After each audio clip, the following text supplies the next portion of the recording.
Hi friends, మన sweet హౌస్లో మన కలకంద ఏ విధంగా తయారు చేస్తారో అదే విధంగా సపరేట్ చేయండి మీ ఇంట్లో వారి కొరకి. మరి దాని కొరకి నేను ఇక్కడ మిల్క్ పౌడరు 2 కప్స్ తీసుకుంటున్నానండి. అదేవిధంగా 1 కప్పు మిల్క్ని కూడా తీసుకుంటున్నాను. దీన్ని ఉండలు లేకుండా మనం బాగా బీట్ చేసుకోవాలండి. ఈ విధంగా విస్కర్తో కానీ స్పూన్తో కానీ ఈ విధంగా బీట్ చేసుకోవాలండి పర్ఫెక్ట్గా. ఒక మందపాటి గిన్నెను తీసుకొని అందులోకి ఈ మిల్క్ని యాడ్ చేసుకొని ఈ విధంగా కంటిన్యూగా కలుపుతూ మనం మరిగించుకోవాలండి ఈ పాలని. అడుగంటకుండా కంటిన్యూషన్గా కలుపుతూనే ఉండాలి. ఈ విధంగా చిక్కబడిన తర్వాత ఇందులోకి ఒక 2 టేబుల్ స్పూన్ అంత మనం వినిగర్ కానీ లేదంటే లెమన్ జ్యూస్ కానీ యాడ్ చేసుకోవాలి. నేను ఇక్కడ లెమన్ జ్యూస్ని యాడ్ చేశానండి. ఈ విధంగా మరలా కలుపుతూనే ఉండాలి. మనకు పాలు అనేది విరిగిపోతాయి సపరేట్గా. చూడండి, మనకి కలర్ కూడా చేంజ్ అయిపోయింది. ఇందులోకి మనము ఒక 1 స్పూను నెయ్యిని యాడ్ చేద్దామండి.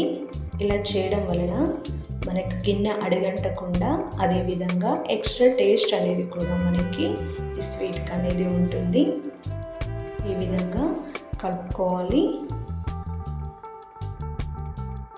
ఈ విధంగా చిక్కపడిన తర్వాత ఇందులోకి 1 కప్పు షుగర్ని యాడ్ చేసుకోవాలండి. దీన్ని నేను పౌడర్గా చేసుకున్నాను, ఎందుకంటే మనకి ఈజీగా ఈ స్వీట్లో అనేది కరిగిపోతుంది.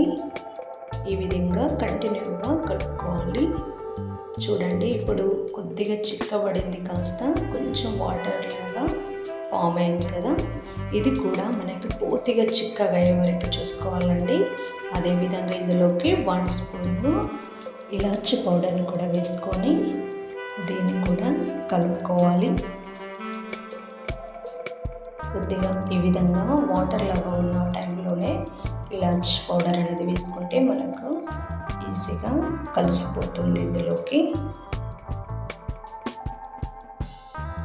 ఒక half an hour or 20 minutes వరకు పడుతుందండి టైం మనకి ఈ రెసిపీ అవ్వడానికి. ఈ విధంగా మనకి రెడీ అయిపోవాలి.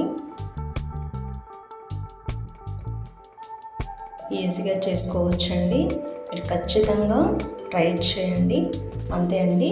ఒక గిన్నెలోకి ఒక 1 స్పూన్ నెయ్యి తీసుకొని దీన్ని గిన్నెకి చుట్టూతా అప్లై చేసుకోవాలి కంప్లీట్గా, ఎందుకంటే మనకు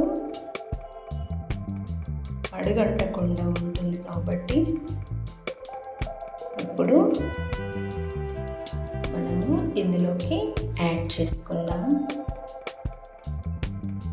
ఈ విధంగా 4 వైపులా సర్వ్ చేసుకోవాలి.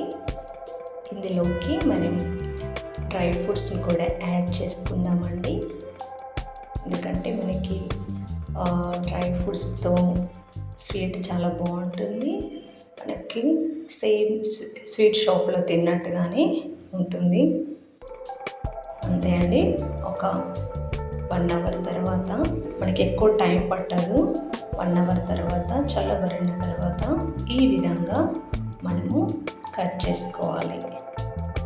అంతే అండి. ఎంతో టేస్టీకరమైన kalakand ready. Please subscribe my channel.